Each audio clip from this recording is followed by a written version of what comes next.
Siyanibingelela abazalwane egameni lenkosi nemsinzisi wethu Jesu Kristu kulisonto lamhla ka-19 kuyo inyanga yamabasa na kiso inkosi yamaswati sithi usuku loluhle lokutalwa. Lamhla ke bathandzekayo lisonto lesibili la lesikhathi sa Easter noma njengenjwayelo kwethu ke siyayisithi lisonto lekuqala emva kwelekuvuka. Ngoba solo simemetela tona tindzaba tebokuthi Jesu Kristu uvukile, Jesu Kristu uyinkosi. Siyathi ke bazalwane ukuthi kuleti insuku kunebulukhuni nebumadima yebokuthi sihlele emakhaya sizama kuvikela ukuthi kwanze sifo se-COVID-19. Lokuhle ke bazalwane ukuthi uNkulunkulu sendele lokuhle ukuthi sikhona ukuqhubeka sitithole tinkonzo tethu noma sisemakhaya kuze ukuthi singatobe sesiyalahleka sesiyamkhohlwa uNkulunkulu. Siyakholelwa ukuthi nale nkonzo le inkonzo yesidlo yayisonto lamhla ka-19 kumabasa itawusisita ukuthi siqhubeke simkhonde uNkulunkulu noma sisemakhaya. Tifundvo tethu ke ku-lectionary titholakala ekhasini le-35 bese encwadzini yethu yenkonzo titholakala ekhasini le-233 page 233 page 35 ku-lectionary. Siyabonga abazalwane, sithi nje qhubekani simkhonde simakathe ngayo lenkonzo. Amen. Inkonzo yethu ke bathandzekayo iqala ekhasini lelikhulu nakune page 104. Hallelujah, Kristu uvukile, impela uvukile, haleluya. Inkosi ayibe nani, ayibe nawe futhi, thumisani inkosi, yithumisanini netinceku tenkosi.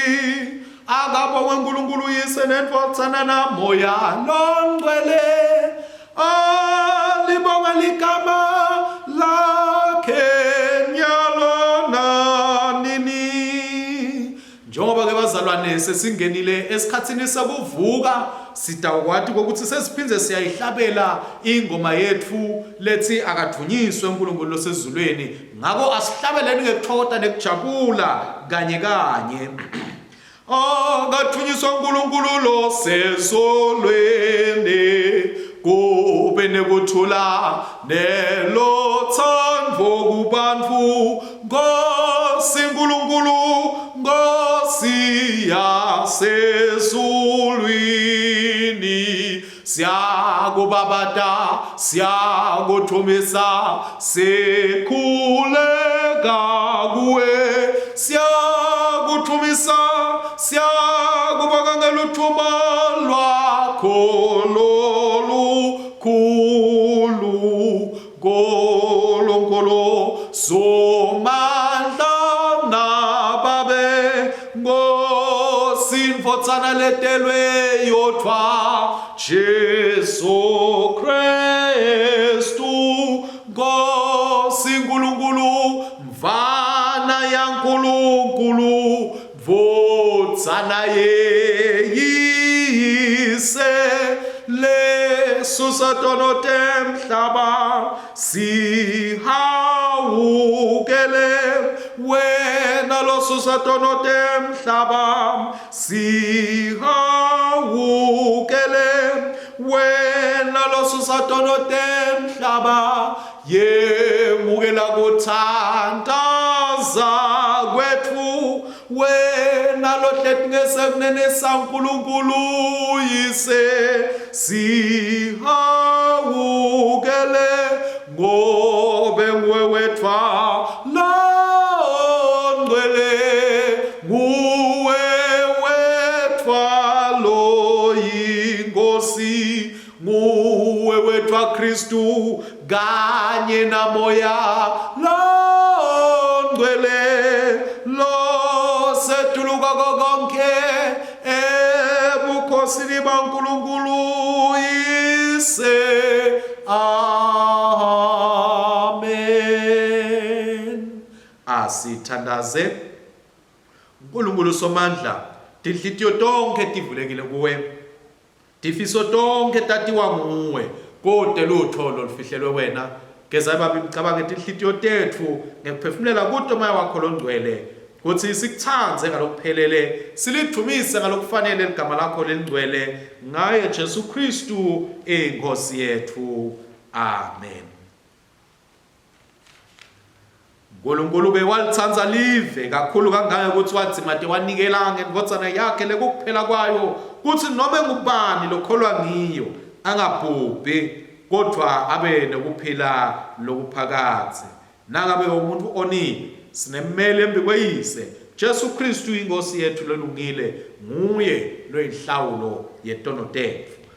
Ngakho ke bathandzekayo enkosini nokukholelwa emandla nekuthethelela kwaNkulunkulu tonke itono tethu asivumele itono tethu sithimisele ngalokuqinisekile kuyigcina imithetho yaNkulunkulu siphile ngeluthando nangekuthula nabo bonke bantfu.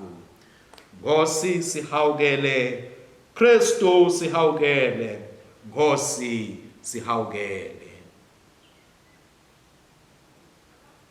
Asithandaze kanye kanye. Nkulunkulu somandla Baba wethu losezulwini siyatithoba siyavuma ukuthi sonile kuwe kulicala lethu sonile ngekucabanga nangekukhuluma nangekwenda nangakwendile bekufanele sikwende ngenxa yendodzana yakho Kristu inkosi yethu. Sithethelele konke lesekwenzile sende sikukhonde ngekuhamba lokusha kude thile igama lakho lithunyiswe. Nkulunkulu somandla lothethelela bonke labaphenduka ngeliqiniso akasihawukele asithethelele itono tethu asikhulule kuto asimise asiqinise ekulungeni konke asigcine nasekuphileni lokunini nanini ngaye Jesu Kristu inkosi yethu. Amen. Thandazo wethu wanamuhla Nkulunkulu lothumako Jesu Kristu wamvusa kulabafile waba weqala kulabavuswe ekufeni. Ngamoya wakho longcwele siphe emandla ekumfakazela kude kuthi labo labasengakaboni bangeda bamkholwe yena lobeka khona lokhona namanje kanti futhi uyeqa lophila abusa kanye nawe namoya longcwele uNkulunkulu munye phakathe naphakathe. Amen. Sitawuthola ke bathandzekayo tifundo tethu tanamuhla sifundo sethu sekuqala siphuma encwadzini yetendo tebapostoli noma imisebenzi yabapostoli sahluko sesibili siyawuqala kufundza esihlukaneni se14 bese siyaqhuma siya esahlukaneni se22 Acts chapter 2 verses 14 verse 22 to 32. Kodwa Petro wasuma akanye nabapostoli labe bal11 wakhuluma ngelivi lelikhulu wathi madvodza aka-Israyeli vanini lamavi Jesu waseNazaretha abe indvodza leyafakazelwa uNkulunkulu embikwenu ngemisebenzi lemikhulu yemandla nangetimangaliso kanye nangetibonakaliso letentiwa uNkulunkulu ngaye.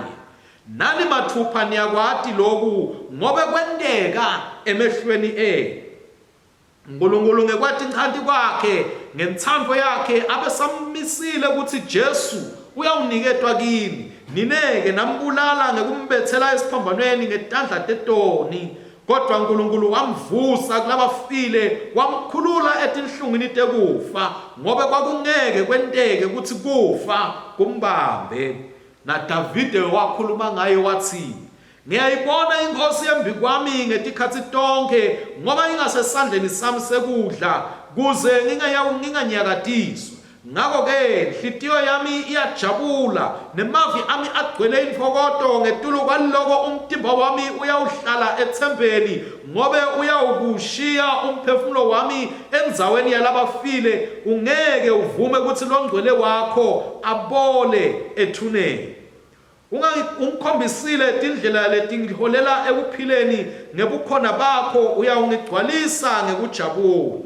Bazalwane ngifanele ngikhulume ngalokukhanyako ngakhokho wethu Davide ukuthi wafa wangcwatshwa nelidliza lakhe likhona lakithi nalamuhla.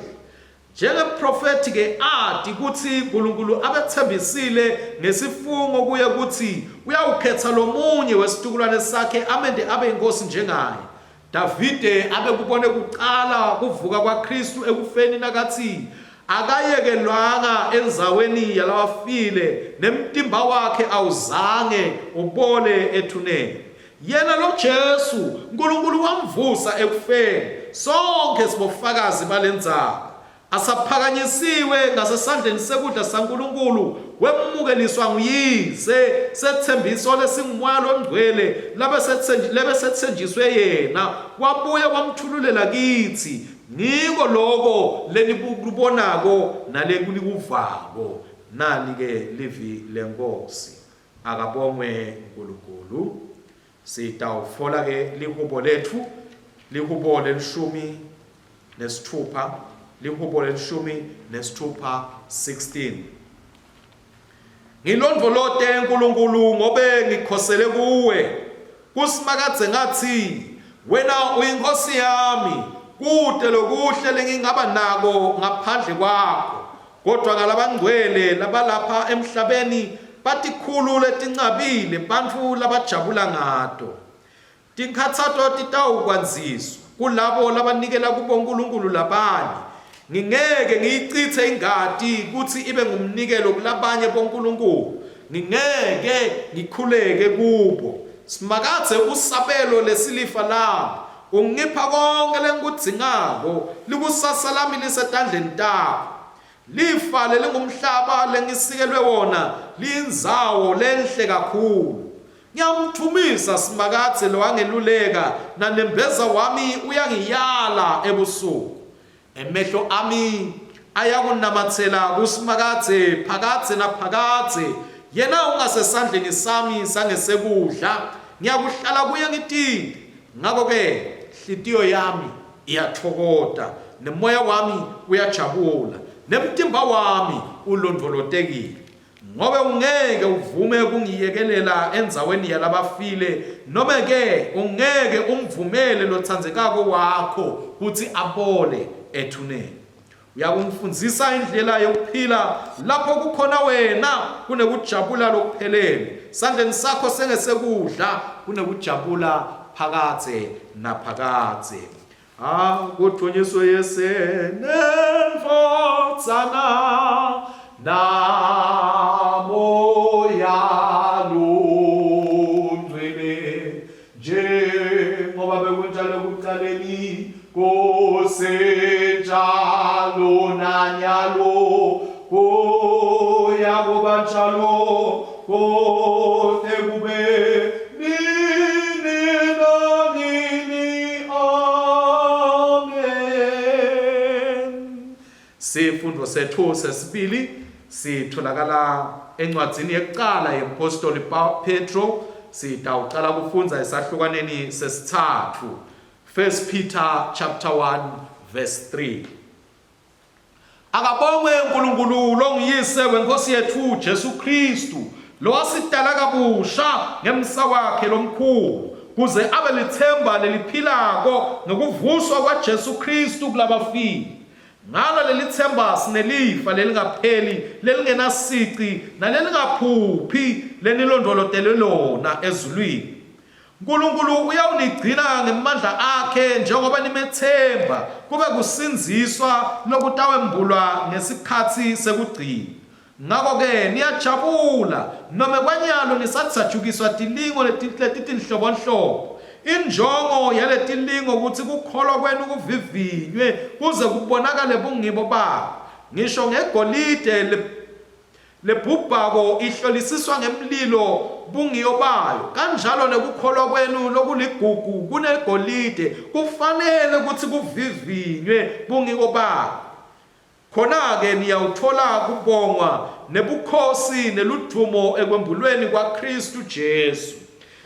Niyamthanda noma ningazange senimbone, niyakholwa kuye noma ningakamboni, futhi nithokoza ngenjabulo lengenawuchazeka ngemavi emlomo, ngobe nemukela kusinziswa kwemiphefumulo yenu lokungumphumela wokukholwa kwenu.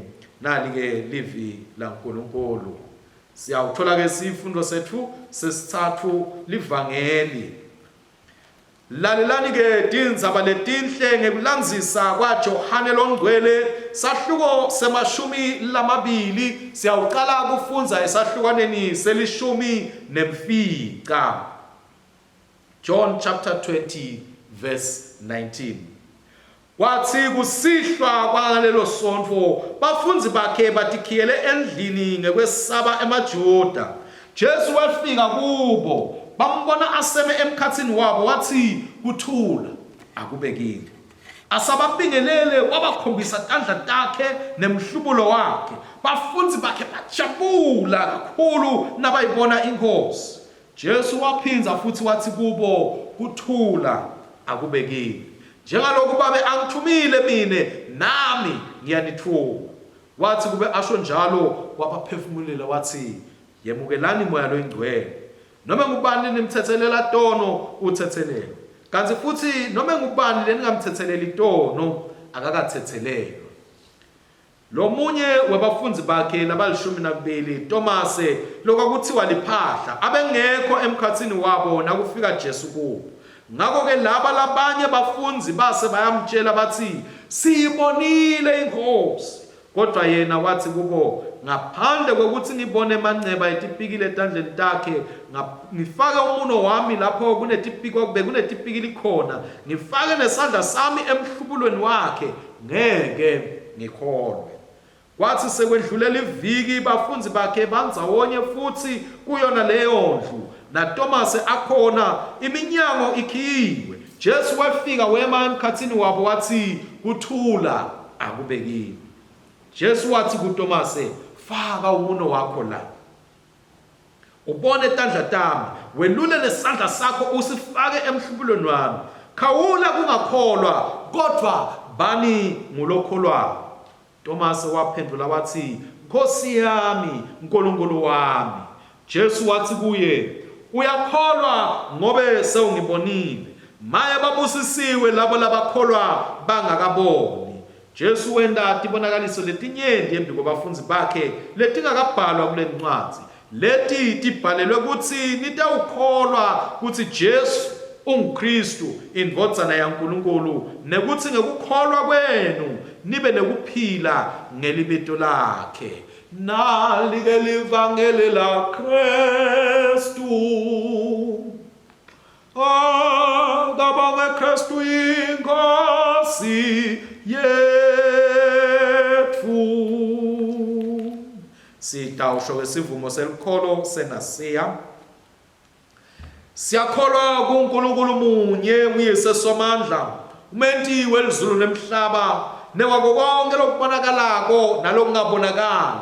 Siyakholwa kuyo inkosi yinye Jesu Kristu indvodzana levele yodwa uNkulunkulu ivele kuyise embi kwetikhathi tonke. iNkulunkulu ivela kuNkulunkulu, ikukhanya ivela kuko kukhanya. iNkulunkulu luqobo ivela kuNkulunkulu luqobo leyavela ingentiwanga. Sicu sayo sinye neseyise lokwentiwa ngayo konke leyehla ezulwini ngenxa yethu thina bantfu nangekusisinzisa yaba inyama ngemandla moya lengcwele kiyo intfombi Mariya yaba ngumuntu yabethelwa esiphambanweni ngenxa yethu kubusa Pontiyo Pilato yahlupheka yafa yabekwa elibeni elilanga lesithathu yabuye yavuka njengalokhu sembhalweni yenyuka yaya ezulwini. Ihlethi ngasemnene seyise yawuphinza ibuye ngelidumo tekwehlulela labasekhona nalabafile. Umbuso wayo angeke uze uphele. Siyakholwa nakumoya longcwele loyinkosi lophilisako lophuma kuyise nendvodzana lobongwako advunyiswe kanye neyise nendvodzana lowashumayela ngebaprofeti. Siyakholwa nakulolu bandla linye lelingcwele lelikhatholika lebapostoli. Sivuma ubhapatiso munye wekuthethelelwa tono. Sibheka kuvuka kwalabafile nekuphila kwetikhatsi letitako. Amen. Inshumayelo yethu ke batsandzekayo namuhla sitayithola ibuka kuleti fundvo lesititholile. njengoba nje sitawukhumbula kokuthi manje sikhumbula sikhathi sokuthi inkosi yethu uJesu Kristu ivusiwe ekufeni. Amen. Sikholwa siyavuma siyamemetela ngokuthi Jesu Kristu ulinqobile lithuna ukwehlulile kufa wavuswa ethuneni sitha lesikufa sitha lesinsathane asisenawo emandla etikwethu thine labakholwa kuNkulunkulu. Amen. Sithi ke bathandzekayo sisabuka kuleti fundo tethu sibona evangelini kumenyetelwa indzaba yokuthi ngelisondvo lesisuka kilo lesengcekilo lalapho besithi lisondvo lekuvuka khona wavuka Jesu wase uyawuvela emkhathini wabafundzi bakhe wabatshela kokuthi ngiyanithuma ukuthi hambani nishumayele kubantu bonke. Sitshela ukuthi nakavela Jesu bathokoza bajabula kumbona kokuthi vele uvukile ngoba bona bese bathi ukuthi ufile Jesu kuphelile ngakho kodwa kumbona kwabo avukile kwalivusetela lithemba kini. Kwakuthiwa ke kwakukhona munye bekangekho lokwathi ngelisondvo ke bazalwane lelilandzelako lekulelisondvo lesikilo namuhla emva kweliviki kokuthi Jesu asavukile wase uyafika Jesu wasatawuvelela kuThomas lesitshela ukuthi wehluleka kuyikholwa lendzaba wathi yena ngaphandle kokuthi abone tandla taJesu abone nabe kunepiki likhona abone nelicebe eceleni ngeke azayikholwa indzaba yokuthi uvukile. Wase uyavela ke Jesu wamemeta wathi Thomas maye kubhlungu lokuthi wena ukholwa ungekubona awukhoni ukukholwa into ungayibona. Bazalwane insayelo enkulu lesinayo kuleti insuku insayelo ukuthi simkholwe simethembe uNkulunkulu tindwa tingahambi kahle namhlanje njengoba nje sivalelwe emakhaya siyabona indzaba ye COVID-19 siyabona tindwa tiyendeka abantu bayafanakala nangala kodwa siyakhala uNkulunkulu siyakhuleka uNkulunkulu indzaba isethenini sesikhalile kuNkulunkulu sathandaza kuye siyakholwa yini lokuthi uNkulunkulu utawusephula kulesimo lesi. Siyadinga abazalwane kungafanani naThomas ngokuthi sikholwe simethembe uNkulunkulu lasithembise bona nakasitshanje utawusipha kuphila kwaphakade asimkholwe simethembe ukuthi nembala kutawuba njalo nakathi utawusiphilisa ekuguleni kwethu asimkholwe simethembe nakathi yena utawuhlangabetana netidzingo tethu asimkholwe simethembe uNkulunkulu ngoba uNkulunkulu lo ethembekile lo tigcinako tethembiso takhe futhi uNkulunkulu utigcina tethembiso takhe timo tingavumi timo tikhuluma lokunye tikuchathi ngeke kuzekwenteke kodwa uNkulunkulu ahlele esihlalweni sakhe uthi thina nasimkholwa ngoba bazalwane kuthiwa ukukholwa kuqiniseka ngetinto leti sengendekile singakadiboni awudzine kubonga utitshela ngekhathi enhlitweni uthi mina uNkulunkulu uthite ngingetulu kwebanqobi ngako ngidawunqoba. Sitshela ukuthi bazalwane na Jesu Kristu wavuka ekufeni kufa kwehluleka kumbamba ngoba uNkulunkulu abethembisile ukuthi utawumvusa ekufeni. Siyamuva Davide uyamemetela ngale kuleli hubo ukuthi kufa kwehluleka kumbamba Jesu kwaba nemandla ngetulu kwako ngoba uNkulunkulu lo ethembekile ngoba uNkulunkulu lo siphethe ithembiso latawutigcina phakade naphakade. Bathandzekayo asikafana naThomas uNkulunkulu lasithembise kona asati ukuthi kutawendeka namhlanje njengoba sona simemetela ukuthi Jesu Kristu uvukile mhlambe kunesimo thide empilweni yakho lova kwangathi wena sesifana nekufa noma sekunento lethide empilweni yakho losulahle lithemba ngayo sekufanele ukuthi kufile ngithi mina uNkulunkulu unemandla ukukuvusa lokho uma ngabe wena umethemba uNkulunkulu unemandla ekukubuyisela kuphila mangabe umethemba mhlambe sewulahle lithemba lekuthola umsebenzi kodwa uNkulunkulu solo umenjalo nakakwethembisile ukuthi yena utawunakekela utawusenda siqiniseko sokuthi unakekeleke utawuthola konke lokugcinile empilweni yakho. uNkulunkulu utawuhlangabetana nato tonke tidzingo takho kuphela na umethemba. Uthi ke Jesu nasaqedile ukukhuluma indzaba yekungamethembi uphinze uyabuyela futhi bafundzi bakhe uyabathuma ukuthi abahambe bayoshumayela ivangeli njengoba nje namhlanje sithi siyafunza incwadi yedendo tebapostoli siyatshelwa ukuthi Petro wakhuluma kubantu bakaIsrael ukuthi wayimemetela indzaba wafakaza ngemandla aJesu Kristu njengoba ngale encwadzini la ibhalile sesimuva futhi ayimemetela lendzaba ukuthi asiqhubeke sibe bofakazi balo Jesu. So namuhla abazalwane simemetela ukuthi lo Jesu Kristu novukile. Thina sisemakhaya asimemetele kulabo lesinabo emakhaya ukuthi Jesu Kristu uvukile. Lalapho sikhona khona emisebentini noma ngabe mhlambe asisakhona nokuta emasonweni kodwa sibitiwe bazalwane ngokuthi simemetele ukuthi Jesu Kristu uvukile, Jesu Kristu uyaphila, Jesu Kristu unemandla. Sibitiwe ukuthi sibe bofakazi bazalwane.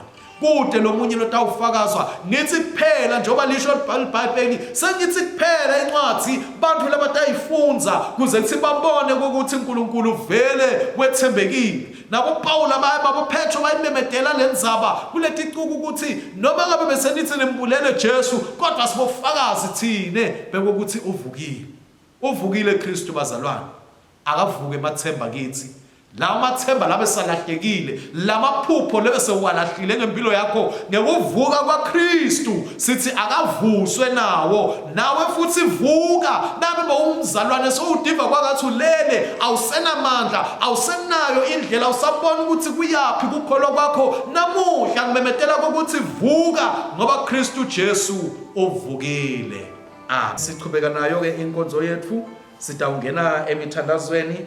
Ngekuthandaza kwethu sitawusebenzisa lohlelo C lwemithandazo ekhasini 113 lohlelo C lwemithandazo asithandaze.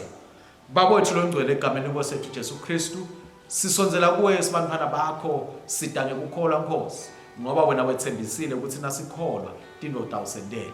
Sida Nkosi ngoba sikubonile umvusa Jesu Kristu kulabafile umniketa bukhosi esandleni sakho sengasekudla ukuthi abuse ingona phakathi. Ngakho ke Nkosi siyathi thina nathi sesendiwe emakhosi kanye nayo. Sithandazela babodlongcwele nasi simo lesikhungethe umhlaba wonke jikelele. Sinikela abantu bakho bonke simakathe emseni wakho esandleni sakho naselithandweni lwakho. Siyakhuleka babodlongcwele sikhulekela labo simakathe labasebentako kuzama kuletha kuphila kulabo labaphathekile labo labanakekela labagulako labo labenda ucwaningo lolehlukahlukene babodlongcwele lophathelene naso lesifo seCovid-19. Siyakhuleka kuwe babodlongcwele siyacela wena simakathe ukuthi yelula Nkosi isandla sakho ubavikele babodlongcwele lapho bakhona khona ubaphe nemandla Nkosi ngoba labanye siyababona sebaphelelwa ngemandla babona labanye abantu lababanakekelako bahamba emhlabeni baphe Nkosi yemandla ukuthi bangakhathali bangabuki emuva bangaphelelwa ngemandla wonke kodwa babati ukuthi Nkosi solo wena ubabekile ukuthi bende umsebenzi omuhle bavikeleke babodlongcwele. Sikhulekela nabo labagulako babodlongcwele etinzawo letahlukahlukene. Siyabonga simakathe ngalabo lesebeluleme sizichubeka simakathe welulamise babodlongcwele labo labasesibhedlela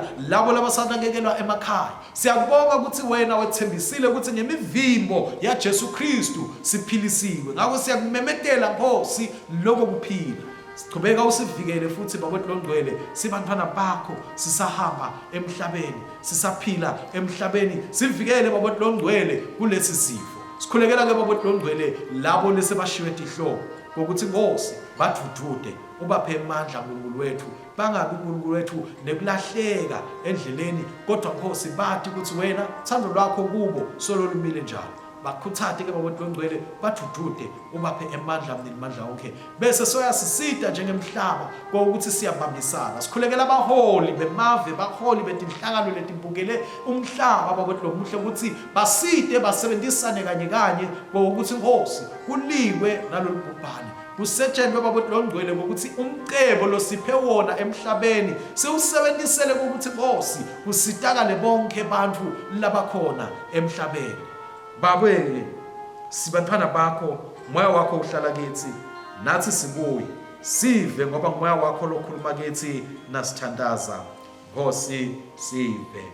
Baba wadala izulu nemhlaba busisa tithelo temhlaba nemisebenzi yetandla tethu Nkosi sive. Baba wasidala ngemfanekiso wakho sifundzise ukukudumisa nekukuhlonipha bantu abakho nekuhlonipha abantu abakho bonke Nkosi sive. Babe ngeluthando lwakho olungapheli wabela abantu bonke ngendalo siphe imvula lenhle emasimini ethu, Nkosi sive. Baba, waphefumulela moya wakho kubaprofeti basendulo, liphe libandla lakho ukuthi limemetele ngokwethembeka liqiniso lakho emhlabeni wonke, limemetele ngokuthi Jesu Kristu uvukile, Nkosi sive. Baba, wayithumela indodana yakho emhlabeni, yibonakalise kulabanye ngempilo yayo kithi, Nkosi sive. Nkosi Jesu, wathumela abapostoli bakho ukuthi bawena abafunzi etiveni tonke, busisa ababhishophi bale province, ikakhulu Elena ubishop wethu, naThabo archbishop wethu, nabafundisi bonke, bashumayeli bonke belibandla lakho, kanye nabo bonke bazalwane, Kristu sive. Nkosi Jesu, ngenxa yakho abantu bashiya konke bakulandzela, bita labanyenti batekusebentela ebudzeleni nasebufundisini belibandla lakho, Nkosi sive. Nkosi Jesu, wabita abafunzi bakho ukuthi batsathe isiphambano sakho bakulandzele. Qinisa kithi ngamunye nangamunye ukuthi siluve lubito lwethu, siphinze futhi silulandzele, Kristu sive. Nkosi Jesu, wathandazela ukuthi libandla lakho libe linye, hlanganisa amaKristu onke emhlabeni wonke, kude kuthi umhlaba ukholwe ubone ukuthi simunye, Kristu sive. Wathethelela lisesiphambanweni, sende sonke ukuthi siphenduke siphinze sibuyisane, Kristu sive. Wabhidlita tindvonga letisehlukanisako, yena ukuthi abantu bakulomhlaba bahlalisane ngekuthula nekuvumelana, Kristu sive. Wasifundzisa ngaPawulu apostoli wakho ukuthi sifanele kuthandazela emakhosini nababusi bonke, busisa ke bokuthi longcwele, qonzise, hlakaniphise netiphathimandla tonke, Kristu sive. Wawucebile kodwa wabamphofu, ngenxa yethu siza tinjinga tibabele labamphofu ngekuphana, ikakhulu kulesi sikhathi lapho abantu labaningi bahleli emakhaya, labanye bangadi ukuthi batawulala badleni, Kristu sive. Wahlala netifundziswa netihlakaniphi, watilalela, watibuta imibuto, khanyisela bonke labafundzako nalabafundzisako ngamoya wakho, Kristu sive. Walahla ungenacala ngkhontiyu Pilato, qinisa bomnakethu nabodzadzewethu labacindzetelwabo, Kristu sive. Wahlala njengesikhoseli eGibhithe, vikela uthuthude bonke bakhoseli, Kristu sive. Walwati luthando nekunakekela likhaya lasemhlabeni, bani nalabo labasebenta khashane nemakhaya abo, uvikele imindeni yabo, Kristu sive. Thunyiswa ngempilo yalabangcwele bonke labangenakubalwa, siphe ke Baba amandla ngemithandazo yabo, kude silandzele etinyathelweni tabo, Kristu sive. Bese sikhuleka sonke kanye kanye batsandzekayo sithi, Baba, siyati ukuthi wena ulungile nekuthi uyabeva bonke labacela kuwe. Siphe thine nalabo bonke lokufanele sikuthole, kude sikuthumise ngayo indvodana yakho Jesu Kristu Nkosi yethu, lokhona abusa kanye nawe namoya loyingcwele, uNkulunkulu munye, kude kube nini nanini. Amen. Jesu Kristu lovukile wema emkhatsini webafunzi bakhe wathi, kuthula akube kini. Babe sebayajabula nabayibona inkosi. Kuthula kwenkosi akube nani ngetikhatsi tonke. Akwanze. Siyabonga ke bazalwane, siyaqhubeka nayo inkonzo yethu yesidlo, siyaqhubeka ekhasini 116. Ekhasini 116. Uyabongeka Nkosi uNkulunkulu umdali wetintfo tonke, ngemsa wakho sinalesingwa lesinikela ngaso, sivela emhlabathini siphekwe tandla tebantfu, sitawuba singwa sekuphila kithi. Akabongwe, akabongwe, akabongwe Somandla. Uyabongeka Nkosi uNkulunkulu umdali wetintfo tonke, ngemsa wakho sinaleli wayini lesinikela ngalo, lisithelo semvini nemsebenti wetandla tebantfu, litawuba intsebe yensenze soketsi. Akabongwe, akabongwe, Akabongwe Somandla. Sitawusebenzisa umthandazo wekuqala wekubonga ekhasini 117. Inkosi ayibenande ayibe nawe futhi yenyusani tinhlitiyo tenu siyatenyusela enkosini. Asibonge inkosi uNkulunkulu wethu kufanele kulungile kumbongane kumthumisa. Kufanele impela kungumsebenzi nenjabulo yethu Nkosi Babelo sesulwini Nkulunkulu Somandla lo nini nanini. Siyakubonga ngetikhatsi tonke nasetindzaweni tonke ngaye Jesu Kristu indvodzana yakho leyodwa iNkosi yethu. Ngobe ngaye wadala konke ekuqaleni wasenda ngemfanekiso wakho loqobo. Ngaye wasizisa ekuchilini kwesono nawumnikela kube adalwe njengemuntfu afe esiphamanweni yabo yavuke ngenxa yethu. Ngaye wasikhetha sababantu bakho nawumhlalisa nawe esihlalweni sebukhosi ezulwini. Ngaye wathumela moya wakho longcwele lophilisako. Nyalo-ke siyakubonga ngekuvuka kwakhe ekufeni lokuthumisekako. Ngekufa kwakhe wacetha kufa. Ngekuvuka kwakhe wasibuyisela kuphila lokunini na nini. Ngakho-ke sesihlangane netingilosi netikhulu tato nelibandla lonke lasezulwini sibabata wena sinqoba bukhulu nelithumo lwakho. Siyakuthumisa nyalo nanini sithi ungcwele ungcwele ungcwele Nkosi Nkulunkulu wemandla nebukhosi lizulu nemhlaba kugcwele lithumo lwakho. Hosana kweliphezulu. Ubusisiwe lotako egameni leNkosi. Hosana ngalelisetulu. Siveke babe ngaye imvodzana yakho Kristu inkosi yethu. Ngaye yemukela iminikelo yethu yekubonga nekukudumisa. Thumele moya wakho longcwele etikwethu nasetikwaleti tipho tethu sinkwa neliwayi ukuthi tibe ngumtimba wakhe nengadi yakhe kithi. Wathi ngaloko busuku lanikelwa ngabo wasithatha sinkwa. Wathi asakubongile wasihlephula wabapha abafunzi bakhe wathi thathani lokunidle kungumtimba wami lonikelelwa nine. Yendani lokhu kutethi ningikhumbule.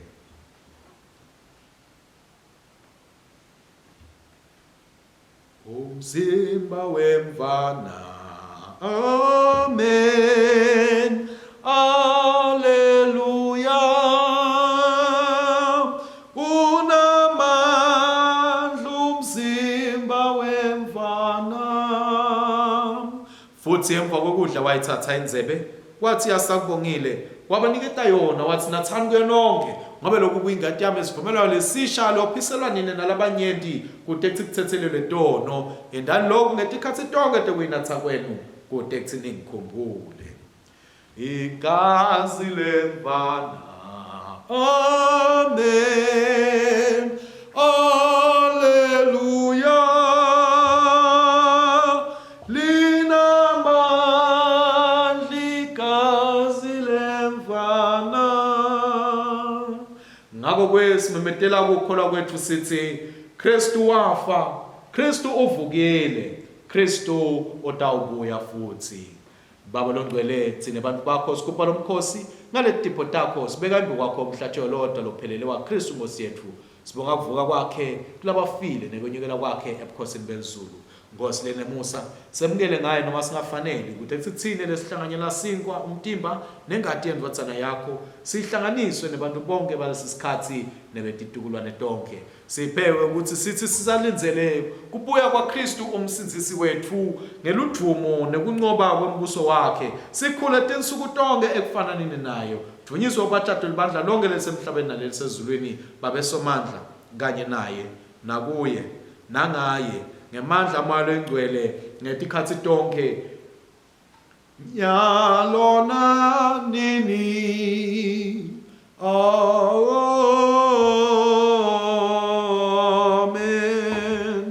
Amen.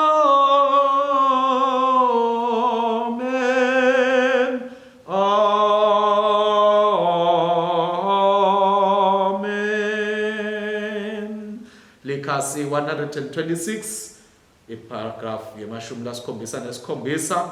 Njengalokhu uKristu wasifundisa sinesibinzi sekuthandaza sithi, Baba wethu losezulwini, angcweliswe igama lakho, umbuso wakho awude, intsandvo yakho yenziwe emhlabeni njengasezulwini. Siphe namuhla kudla kwethu kwamalanga onke, sithethelele izono zethu njengoba nathi sibathethelela labasonabo.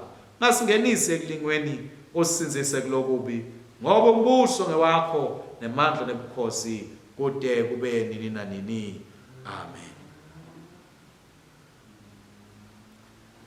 Bathandekayo enkosini, lenzebe yesivumelwano lesiyemukelako ayisiyo yini inhlanganyelo yengadi yaKristu na? Nesinkwa lesisihlephulako asiyo yini inhlanganyelo yemtimba waKristu na? Tsine lesibanyentisi ngumtimba munye, ngobe sonke sihlanganyela sinkwa sinye. Jesu mfana kaNkulunkulu sihawukele, Jesu mthwali wetono tethu sihawukele, Jesu msinzisi wemhlaba siphe kuthula kwakho. Sikhuleka kanye kanye ngekutithoba bazalwane sithi, ngosile nesihawu asonzele kule tafula lakho sethemba kulunga kwethu, kepha sethemba sawo sakho lesikhulu. Asifanele ngekwethu nekubutha imvuthulwa ngaphasi kwalo tafula lakho, kodwa wena inkosi lekuma kwayo ukuhawukela njalo. Ngakho ke siphe inkosi lesihawu kube sidle ngalokufanele inyama yendvodzana yakho lethandzekako Jesu Kristu indvodzana yethu.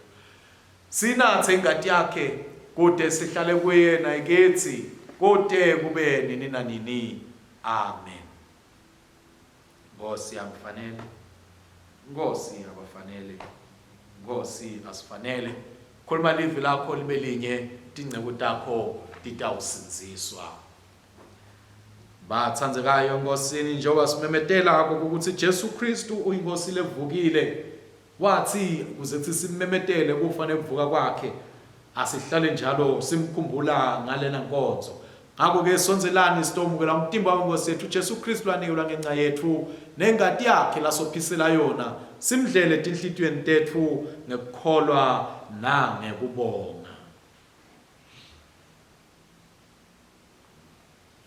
Bonga nesimakatse ngoba anemosa siyawusakha sipheli nanini.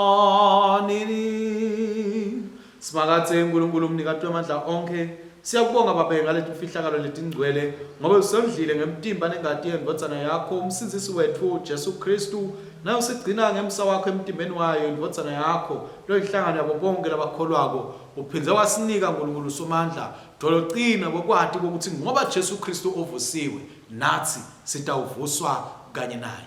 Wasinika nokuthi siphume silishumayele livi lakho. Siphe uNkulunkulu wethu ukuthi sibe ngamakholwa lakholwako, lakwethembako wena, lakubabatako wena, lahamba nawe tinsuku tonke. Sisite ke Baba ukuthi sibeketele njengamakholwa laphilako kulobu budlelwane lobungcwele, nobe sikhule elithandweni nekulaleleni nasekwenteni intsandvo yakho ngaye Jesu Kristu inkosi yethu, lokhona abusa kanye nawe namoya loyingcwele niNkulunkulu munye kude kube nini nanini. Amen. Sithandaza kanye kanye ke bazalwane, sitinikela kusimakatse sithi, Baba emnikati wemandla, sitinikela kuwe nga Jesu Kristu inkosi yethu, sithumele eveni ngemandla moya wakho longcwele kuthi sihambe sisebentele ludumo nebukhosi bakho. Sisho kanye kanye ke bazalwane umthandazo weAfrika, umthandazo weAfrika. Nkulunkulu busisa iAfrika, gcina abantu abayo, hola abaholi bayo, uyiphe kuthula nga Jesu Kristu inkosi yethu. Amen. Nyalo ke kuye lo nemandla ekunilinza kube ningekhutshwa nimiswe embi kwenkhathimulo yakhe nimsulwa ninekuthokota lokukhulu. Yena uNkulunkulu yedwa lohlakaniphile umsinzisi wethu akanikwe inkhathimulo nebukhosi nemandla neligunya nyalo kude kube nini nanini. Amen. Bese sikuthula kwaNkulunkulu lokwenza kuconza konke akutigcine tinhlitiyo tethu nemicabango yethu simade simthanze uNkulunkulu kanye nendvodzana yakhe Jesu Kristu inkosi yethu. Nesibusiso saNkulunkulu somandla uyise nendvodzana namoya loyingcwele asibe kithi njalo. asithi amen siyakuthumisa, asithi amen siyakuthumisa, asithi amen, amen, amen, amen, amen siyakuthumisa. Hambani ngekuthulana ngeluthando niyosebenzela inkosi. Haleluya, haleluya, egameni la Kristu, amen, haleluya, haleluya.